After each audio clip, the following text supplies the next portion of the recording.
coast, the highest surge is happening right now, but further inland, we are feeling hurricane-force winds. A lot of flooding all over the city. Very significant areas of New Orleans that did flood. When Hurricane Katrina approached his hometown, Jamal Preston was only 8 years old. His family evacuated New Orleans for Shreveport, Louisiana. On TV, they watched the storm and the floods that followed. And as we kept hearing the damage, we were just realizing that going home has just now not become an option. Ward of this city, the 9th Ward. Water surged through a breach in the levee and destroyed his neighborhood, the lower 9th Ward. Appears to be up to its rooftops in water. You were in 3rd grade at the time. Were you scared? Scared isn't the word. Try scared times maybe 20. I was terrified. Everything that I knew, I mean, we packed up a few clothes, but like all my toys, all my games, all my memories were there. I had no idea where my dad was. It was a dark time for the city. I mean, coming back and seeing that at such a young age, it was devastating. Daniel Bro's family also lost nearly everything in flooding after Katrina. We visited my old house where I used to stay before the storm and just seeing it almost completely vanish. Like the place that I used to call home, it just almost was a sense of trauma to a young kid, but we got through it. So. I remember coming home actually from school, and my mom and my dad were just packing things, and I'm just looking like, what's going on? Aaron Lockley's mother, Angela, took her and her sister to St. Mary's Parish to wait out the storm. And then when we moved, the rest of my family came, and we were like in one house with only 3 bedrooms with like maybe 20 people. And that was kind of crazy. It would be 3 school years before they came back to live in New Orleans again. At the time, these young people were in elementary school. They were among thousands of families who were displaced and separated, having to find new schools, new friends.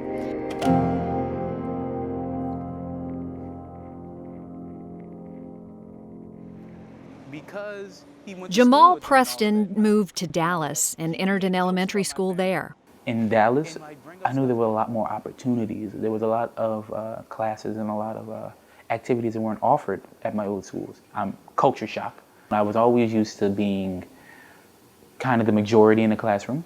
And going to Dallas, sitting in the classroom and noticing that there's one child with the same skin as me and everyone else is white or Latino. And I'm just sitting there like, hey, this is new. My classrooms weren't really that large, and I was always on the level that I needed to be or either above, so I never was challenged or never had a hard time in class. And when we moved to New Orleans, I felt like things got a little bit worse. When the Lockley children came back to New Orleans, they found a city that would never be the same, especially the schools. Of the 126 schools in the district, 110 suffered damage from Katrina. A large number were in terrible shape before the storm. Afterward, many were destroyed beyond repair. But the truth is, the school system before Katrina was already a disaster. The New Orleans Parish School Board oversaw some of the worst performing schools in the country. The system was notoriously corrupt. Pretty general consensus that the school district was failing on almost every measure. So if you look at outcomes, the district was 67th out of 68 in the state, and the state itself was one of the lowest performing states in the country. Although the teachers were here working extremely hard, we just couldn't crack the educational system to give our kids true opportunities in education. The state moved in. It created a recovery school district to take over the worst of New Orleans' failing schools. After Katrina, the recovery district took control of nearly all of them. The recovery school district, as well as the Orleans Parish School Board, opened schools as quickly as they could, and they were directly operating them at the time. Then eventually what happened over time was they started to move those schools under charter management organizations. And that's kind of where we are now, where almost all the schools are run by charter management organizations today. Some called the move toward charter schools a bold initiative. Others said the recovery district was overstepping. State officials saw it as a chance to change the way business was being conducted and correct the previous flaws in the system. You know the terminology, you can write an expression. By having autonomous schools and no central authority determining curriculum and resource allocation, it became less of a school system, more like a system of schools. After the storm, I started hearing the terminology of data. I started hearing the terminology of if you need this programming, you can actually purchase this program, because you now had the flexibility to say that based on these results, that kids were deficiencies in these different areas. So now I was able to focus not only directly on my kids, but also the needs within our school, not worrying about what the whole city needs.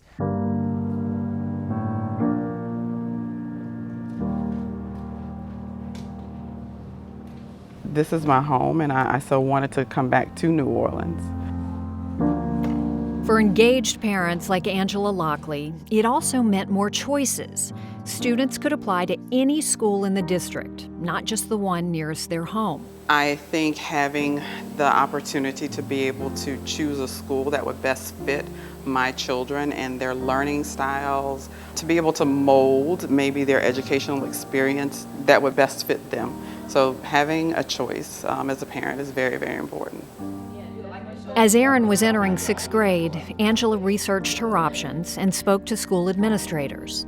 After I did some research, I decided to visit a few charter schools here in New Orleans that had just established. And I remember going in to interview with the counselor. And I was almost in tears and taken by the interview, because I thought she wanted to look at Erin's transcript and look at her grades and talk about her areas of weakness. But that was so far from the beginning of our conversation. She wanted to know about Erin's mental state. How was she doing emotionally after the trauma of Katrina and having to move and relocate and having family pulled apart? How was Erin doing? You're gonna do like the running man real quick. Running man. And this knee gonna go up and you whip. Jamal Preston didn't want to leave his school and family in Dallas, but his mother insisted. I cried. Really? I teared. It was brutal. I did not want to come back home. Did you think about going back to a school that might not be as challenging or might not be as exciting for you?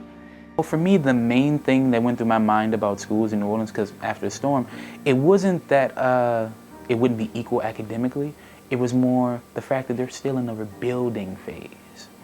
You don't have that many people back. You're in kind of run-down buildings. They're still trying to repair the buildings while the students are still in there. Discipline and the caring. As the city opened up other options, Jamal hit his stride at Dr. King Charter School in the neighborhood where he grew up. Yeah, it's a small school. There's no teacher that's just like, oh, I don't want to be bothered with you guys. Like, everybody knows everybody. Daniel Bro can't even remember the name of the first school he attended when his family returned a few months after Katrina, but the KIPP school he entered in 5th grade struck a chord. You'll see there's a graph. We're going to pay attention to the bars towards your left. KIPP was a very different situation from what I was used to in another public school. I mean, when I got to KIPP, it was a big focus on team and family. Like, it was family oriented, and everyone helped each other be successful. Flip the page, please. This is why I'm wearing this ridiculous outfit. This is why I'm wearing this ridiculous outfit. We have a rival this year. I grew up in the New Orleans public school system. I went to elementary, middle, and high school. Tremendous difference. I can actually go in and sit in his class. I know what he's learning. I can go on the computer and know what he's doing in school, know what he isn't doing. Why, when you're good at math, you can do anything? Why do you think that is? Know that he's staying on task. It's a big difference. Do well in this class, be prepared to do whatever you want in college and beyond. As part of a summer job before she heads to college in the fall, Erin Lockley works with some classmates to make inspirational posters for the halls of the elementary school. A school where her mother is now dean of students. You want to trace it with the marker so it like pops out. Education was always something that my mama drilled in me. She was always like, this is how you're going to make it far and successful in life. You have to go to college. You have to make sure that you're focusing and paying attention in class. And not only was it my mom pushing me, but me pushing myself. because everywhere Jamal went to school, I was there. Both Aaron and Jamal's mothers became deeply involved in their children's education. At one point, she was my kindergarten regular teacher. She was my parent-teacher liaison. She was my cafeteria lady. She was my janitor. And at one point, she was my assistant principal. So my mother has basically held every job you can possibly hold in my school besides being principal. So I had no leeway to do anything. Not everything went smoothly as New Orleans rebuilt its schools. In fact, educators on nearly every side of the debate acknowledge some major speed bumps as the city went about restaffing schools and decentralizing standards. But these 3 students thrived in the new system. 10 years after the storm, they have graduated and are all heading off to college. So it all comes down to how bad you want it. And you want it pretty bad. I want it. You're gonna more work than hard. anything. Daniel Bro was accepted at his dream school of LSU and will study mechanical engineering. He's also trying out for the football squad. Sometimes it takes such a disaster like Katrina, I believe, to open people's eyes. I mean, if Katrina never happened, then I believe people would have looked at the system like as okay as the way it was before, and like this amount of change in schools like KIPP might have never came across if Katrina never happened to like change the school system. All my math classes were done here now. Jamal has won a scholarship to study at Grinnell College in Iowa. Do you think you'd be sitting here, getting ready to go to Iowa, getting ready to go to college, if schools hadn't changed in New Orleans, if something hadn't been different after Katrina? If things wouldn't have changed, our system just probably would have stayed as broken as it was. I mean, I'm not saying it's perfect now. By no stretch of the means am I saying it's perfect now. But I feel like we're a lot better off than where we were. Aaron Lockley was salutatorian at Cohen College Prep High School and will attend Beloit College in Wisconsin. Other than that, orientation starts August 18th. That's exciting. I'm so proud of you. A couple of days before my birthday. I'm very proud of the young lady that she has evolved into. Oh, what are you gonna do? Separation exam. I don't know if I'm ready. My heart is breaking a little bit, but I understand that. I want her to go and experience the world and live life to its fullest. Oh, what value? Erin says she also wants to be a role model for her little brother Adam. How do you feel about it now and thinking ahead, you know, to your little brother, what his school years are going to be like? I always tell him, I'm like, Adam, you need to focus, you need to pay attention in class. School is everything. School is what's going to make you happy in life. It's what's going to make you successful. Come on, jump. All right. Yes, you can.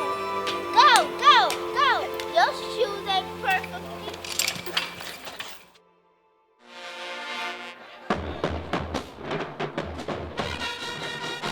Next in this 3-part series.